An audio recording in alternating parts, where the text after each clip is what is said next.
For an ant, every crumb is gold. A crumb is food, its exchange, its survival. But today, something is changing. Those same crumbs are starting to become worth a little less. And our friend Franca is about to find out the hard way. Welcome to the world of ants. And get ready to discover what inflation really is. Franca is confused. Yesterday, a crumb could buy a nice sunflower seed. Today, that same crumb is worth just half a bruised seed. But what's happening? Why do the same efforts get less? What Franca is experiencing has a name: inflation. Inflation is the general increase in prices. It means that, over time, your savings become worth a little less. A crumb today is worth more than a crumb tomorrow. It's not that things cost more on a whim. It's that your crumb loses purchasing power. And that, for an ant, is an economic disaster. But where does all this inflation come from? Who creates it? And can it be stopped? Inflation may seem like a mystery, but it actually arises from some very concrete dynamics. First cause, there are too many ants wanting to buy. But there aren't enough seeds for everyone. So sellers, seeing all that hunger, raise prices. When demand grows faster than supply, prices rise. Second cause, producing or harvesting costs more. Perhaps the terrain is more difficult, or more ants are needed to do the same job. Result? The final price of seeds increases. Third cause, someone has printed too many crumbs. When too many crumbs enter the system in a short time, they lose value. Sellers start asking more for the same seeds, to protect themselves. Fourth cause, if everyone thinks prices will rise, they start buying immediately. And so, prices really do rise. In short, high demand, expensive production, excess crumbs, expectations. They all lead to inflation.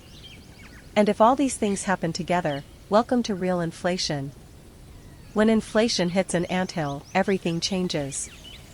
The crumbs that were once precious now aren't even enough to buy a whole seed.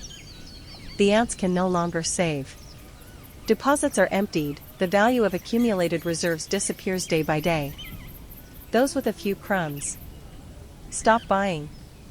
Those with a lot try to get rid of them as quickly as possible. No one wants to hold on to something that's worth less every day. So, the market goes crazy. Those who can, buy immediately. Those who can't are left behind. Prices rise further. Confidence collapses. The system goes into crisis. Inflation doesn't affect everyone equally. Those with real assets, inventories, or land defend themselves. Those with only crumbs lose everything. In the end, the entire anthill slows down. Everything costs more. Everyone has less. And this is the true face of inflation. When inflation gets too high, the anthill must intervene. The most common solution? Stop the flow of new crumbs. Fewer crumbs in circulation equals every crumb becomes worth a little more again. But it's not enough to simply print less.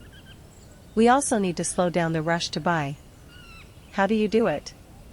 Raise the interest rate. Borrowing crumbs becomes more difficult and more expensive. The ants start spending less. And if they spend less, prices stabilize. The goal is not to stall the economy, but to cool it. If everything works, prices stabilize. The crumb regains value. The anthill regains balance. But it takes time, patience, and courageous decisions. And so, inflation can be controlled. Not eliminated, but tamed. Inflation isn't just a complicated word. It's something that can transform everyday life, even that of a perfectly organized anthill. If it's left unchecked, it destroys value, trust, and savings. If it's understood, it can be managed. The lesson is simple: it's not enough to collect crumbs. You need to understand their value. Because value isn't just how much there is, but what you can do with what you have. That's why, every time we hear about inflation, we should also think about crumbs. Because, after all, every economy is made of crumbs. And now that you know, the next time you see an ant, ask yourself, how much is its crumb worth today?